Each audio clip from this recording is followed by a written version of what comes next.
नमस्कार। आप देख रहे हैं बीसीसी न्यूज। मैं हूं रमा धीमान। आइए बुलेटिन की शुरुआत करें, लेकिन उससे पहले हेडलाइंस।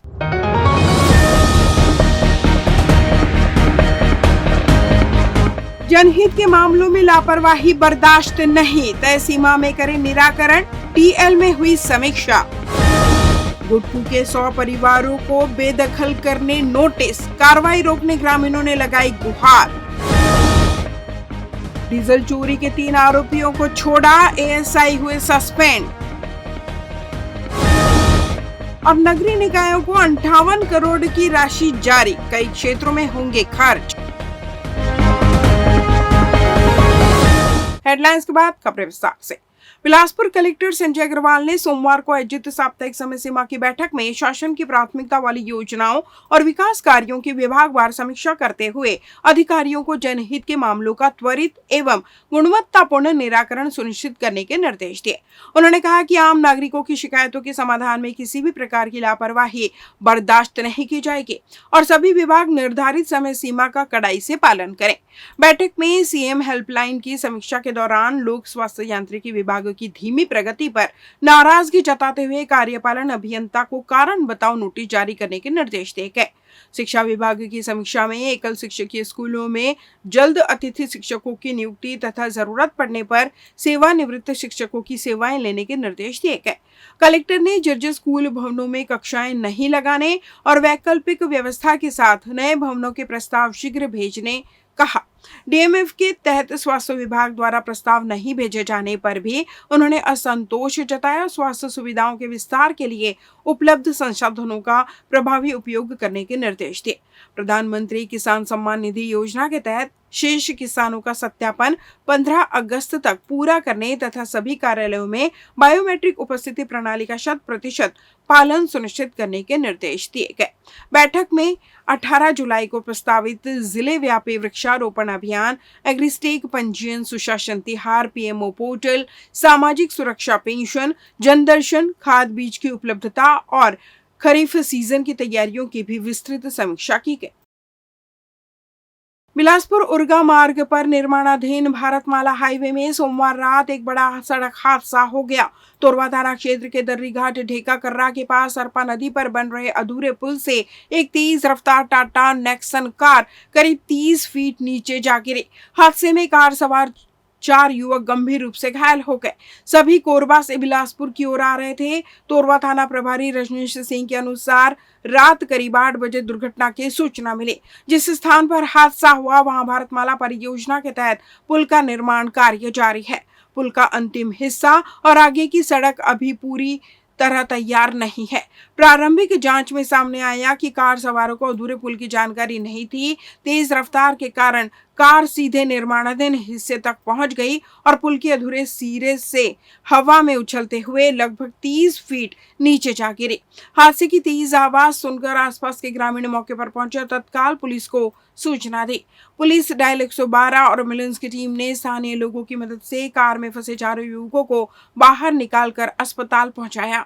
सभी घायलों का इलाज जारी है और उनकी हालत गंभीर बताई जा रही है। प्राथमिक जांच में पता चला कि घायल रायगढ़ जिले के निवासी है। वे कोरबा होते हुए रायपुर जा रहे थे।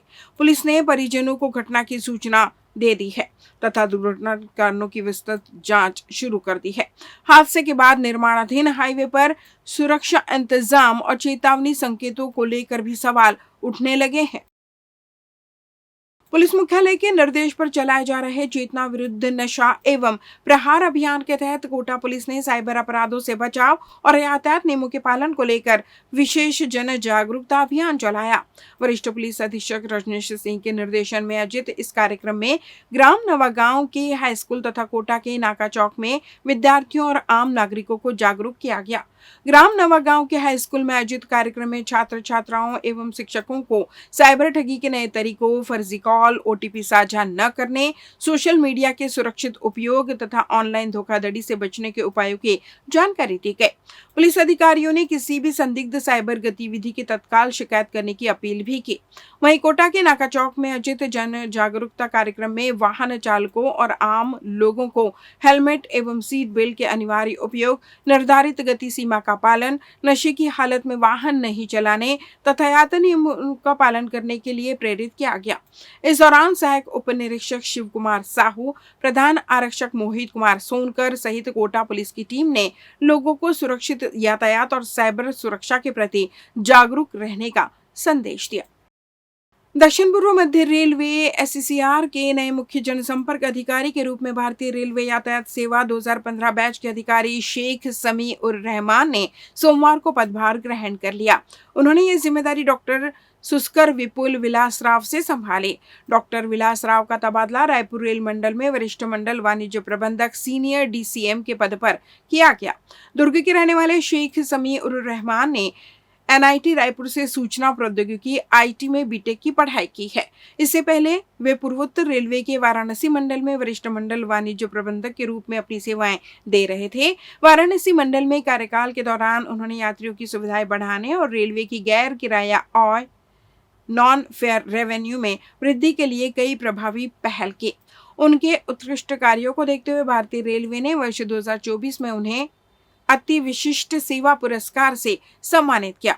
अब एससीसीआर के मुख्य जनसंपर्क अधिकारी के रूप में उनसे रेलवे की जनसंपर्क व्यवस्था को और मजबूत बनाने तथा यात्रियों तक बेहतर और समयबद्ध जानकारी पहुंचाने की उम्मीद की जा रही है। बिलासपुर जिले के गुटकू गांव में प्रशासन की बेदखली कार्रवाई से करीब 100 परिवारों के सामने बेघर होने का संकट खड़ा हो गया है। ग्रामीणों ने जिला प्रशासन से कार्रवाई पर रोक लगाने की मांग करते हुए कलेक्टर को ज्ञापन सौंपा। उनका कहना है कि जिस आबादी भूमि पर वे रह रहे हैं वहां उनके परिवार पिछले 50 वर्षों से अधिक समय से निवास कर रहे हैं और अब उन्हें पटवारी एवं राजस्व विभाग की ओर से जमीन खाली करने के लिए नोटिस दिया जा रहा है। ग्रामीणों का कहना है कि उनके पास रहने के लिए कोई वैकल्पिक व्यवस्था नहीं है। यदि मकान तोड़े गए तो सैकड़ों लोग खुले आसमान के नीचे रहने को मजबूर होंगे। ज्ञापन में उन्होंने बताया कि इस कार्रवाई से परिवारों को मानसिक, आर्थिक और शारीरिक परेशानियों का सामना करना पड़ रहा है तथा प्रशासन मानवीय दृष्टिकोण अपनाते हुए उन्हें न्याय दिलाए। ग्रामीणों ने एक गंभीर सवाल भी उठाया। उनका कहना है कि जिन मकानों को तोड़ने की बात कही जा रही है उनमें से कई मकान प्रधानमंत्री आवास योजना के तहत बनाए गए हैं। ऐसे में यदि सरकार ने स्वयं इन आवासों के निर्माण पर लाखों रुपए खर्च किए हैं तो अब उन्हीं मकानों को तोड़ने की नौबत आना कई सवाल खड़े करता है। ग्रामीणों ने इसे योजनाओं के क्रियान्वयन राजस्व रिकॉर्ड के बीच समन्वय की कमी बताया। ग्रामीणों ने प्रशासन से मांग की है कि बेदखली की कार्रवाई तत्काल रोकी जाए, पूरे मामले की निष्पक्ष जांच कराई जाए और वर्षों से निवासरत परिवारों के पुनर्वास अथवा वैधानिक समाधान के बाद ही कोई निर्णय लिया जाए। उन्होंने चेतावनी दी कि यदि उनकी मांगों पर ध्यान नहीं दिया गया तो वे लोकतांत्रिक तरीके से आंदोलन करने को मजबूर होंगे। आदेश आए भैया के मतलब घर नाप जो के ले गए लंबाई चौड़ाई नापे और तुम्हारे घर आके ठीक है के बोले है। हमने यही कहा था कि हमारे घर टोरी तो हम छोटे छोटे बच्चा माला लेके कहाँ जाबो। छोटे छोटे जमीन है तेन में अपन बारी कोला खेती खार लगा था तेन में जिया था तोड़ दी और कोई दूसरी जगह लेके दे दी तो हमारे पास कुछ अपन रोजगार चला के कुछ तो साधन ही नहीं है अपन बच्चा माला पाले पोसे के तो कहाँ जाबो। हमन घर 4-5 तो बन चुके हैं आवास वाला घर, तो वहाँ सरकारी भी घर दिए गए हैं तो वहाँ हम लोग कहाँ जाएंगे। और वैसा था तो उसको तोड़ना था तो सरकारी घर देना ही नहीं था। इसलिए हम लोग का मांग है कि हम लोग को घर को न तोड़े जाए, हम लोग को वहीं रहने दे, कमाने खाते। छोटा छोटा बच्चा है कहाँ जाएंगे। हमन ग्राम घुटकू ले आए हैं। ग्राम घुटकू में जिन पैसा झार रोड है वही बगल में जमीन है जेका फूट फाट बना के नाम लेके टूरे बर खाए थे और जिन इंदिरा आवास दिए थे मन के टूरे बर खाए थे भाई। तो हमन गाँव के अतका सभी दिन आए थे, रोहित कलेक्टर साहब से रिक्वेस्ट करे थे कि वो जमीन उमीन के मत टूरे जाए और मैं थोड़ा थोड़ा बारी भी है सब कुछ बारी वारी भी लगा थे तो मैं सब जिन लइकन बच्चन के ग्रामीण जीवन पे अपन चलत रहे थे वो सब टूट जाए तो कहाँ जाए सब लइकन बच्चन। ये बस उमा कम से कम तकरीबन 100 परिवार प्रभावित होते। लेते हैं छोटा सा ब्रेक। पिछले 17 वर्षों से रियल एस्टेट के क्षेत्र में दे रहे हैं अपनी सेवाएं और लगातार शहर की जनता को एक नई लिविंग लाइफस्टाइल। अपने कार्यों एवं सेवाओं के माध्यम से लाखों लोगों के उम्मीदों को दिया है आकार। इसलिए जिले में ही नहीं पूरे प्रदेश में इनकी पहचान है बरकरार। आपके सपनों के घर को हकीकत में बदल कर है दिखाना, इसलिए आपके लिए लेकर आए हैं भाटी आशियाना।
ब्रेक के बाद आपका स्वागत है। बढ़ते हैं अगली खबर की ओर। कोनी थाना क्षेत्र में ट्रेलर वाहनों से डीजल चोरी करने वाले अंतर्राज्यीय गिरोह के मामले में पुलिस की कार्यप्रणाली पर गंभीर सवाल उठ गए हैं। मामले में सहायक उप निरीक्षक उमेश उपाध्याय को वरिष्ठ पुलिस अधीक्षक रजनीश सिंह ने तत्काल प्रभाव से निलंबित कर दिया है। आरोप है कि जिन 3 आरोपियों को पुलिस ने हिरासत में लेकर रात भर थाने में रखा, उन्हें कथित तौर पर छोड़ दिया गया और बाद में प्रेस विज्ञप्ति में फरार घोषित कर दिया गया। कोनी पुलिस ने 12 जुलाई को जारी प्रेस विज्ञप्ति में दावा किया था कि डीजल चोरी करने वाले गिरोह के 2 आरोपियों को गिरफ्तार कर जेल भेजा गया है, जबकि 3 आरोपी फरार है। पुलिस ने 2 स्कॉर्पियो वाहन, 200 लीटर चोरी का डीजल तथा चोरी में प्रयुक्त पाइप और लोहे की छड़ जब्त करने की जानकारी भी दी थी। हालांकि भदौरिया खार गांव से सामने आई जानकारी ने पूरे मामले को नया मोड़ दे दिया। ग्रामीणों के अनुसार पुलिस ने बैसाखू लोनिया, राजू लोनिया, राजेश लोनिया, भानु लोनिया सहित अन्य लोगों को हिरासत में लेकर थाने पहुंचाया था। आरोप है कि सभी को रात भर थाने में रखने के बाद रविवार सुबह बैसाखू, राजू, राजेश और एक महिला को छोड़ दिया गया। बाद में केवल भानु लोनिया और शिव प्रसाद उर्फ छोटू लोनिया को जेल भेजा गया, जबकि बाकी लोगों को प्रेस नोट में फरार बताया गया। मामला उजागर होने के बाद एसएसपी कार्यालय ने एएसआई उमेश उपाध्याय के खिलाफ कार्रवाई करते हुए उन्हें निलंबित कर रक्षित केंद्र संबद्ध कर दिया।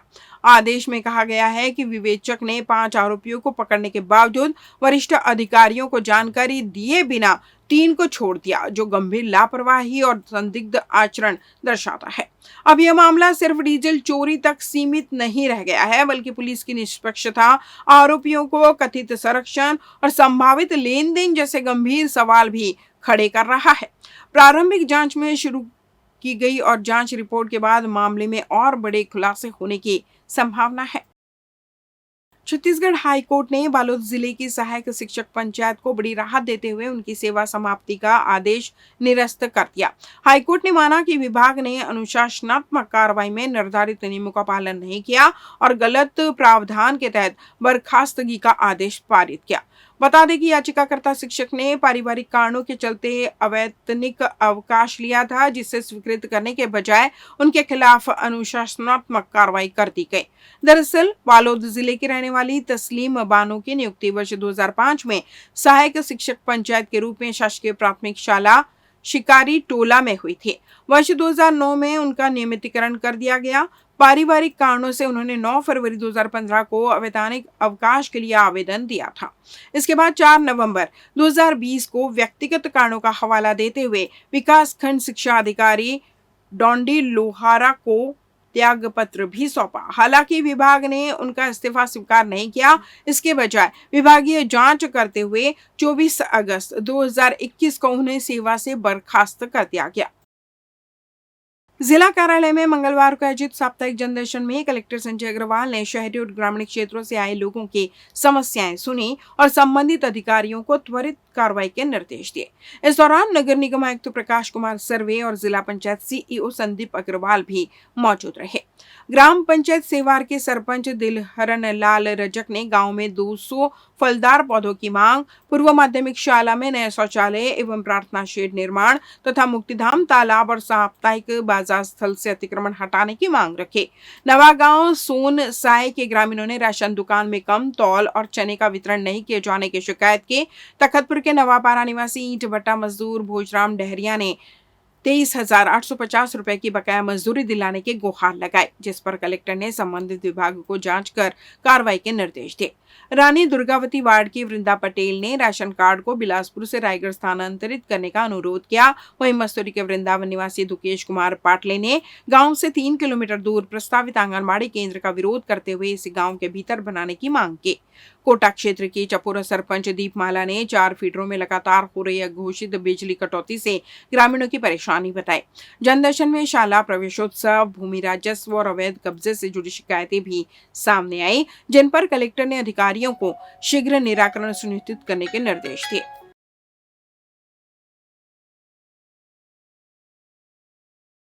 नगरीय प्रशासन एवं विकास विभाग ने प्रदेश के सभी 194 नगरीय निकायों में विभिन्न मदों में कुल 58 करोड़ 43 लाख 14,000 रुपए आवंटित किए। उप मुख्यमंत्री तथा नगरीय प्रशासन एवं विकास मंत्री अरुण साव के अनुमोदन के बाद विभाग ने सभी निकायों को राशि आवंटन के आदेश जारी कर दिए। नगरीय प्रशासन विभाग ने प्रदेश के 14 नगर निगमों को कुल 27 करोड़ 82 लाख 45 हजार रुपए आवंटित किए। वहीं 56 नगर पालिकाओं को कुल 18 करोड़ 71 लाख 39 हजार रुपए तथा 124 नगर पंचायतों को कुल 11 करोड़ 89 लाख 30 हजार रुपए आवंटित किए गए। विभाग द्वारा निकायों को अनिवार्य निधि, चुंगी क्षतिपूर्ति, उत्पाद कर, यात्री कर, बार तथा मुद्रांक मद के अंतर्गत यह राशि आवंटित किए गए। विभाग द्वारा जारी इस राशि से नगरीय निकायों की वित्तीय स्थिति को मजबूती मिलेगी। इससे स्थानीय स्तर पर लंबित भुगतानों के साथ ही मरम्मत व संधारण कार्यों तथा अतिवृष्टि जैसी परिस्थितियों से निपटने में भी सहायता मिलेगी। इस बुलेटिन में बस इतना ही। अगले बुलेटिन में आपसे होगी फिर मुलाकात। तब तक मुझे दीजिए विदा। नमस्कार।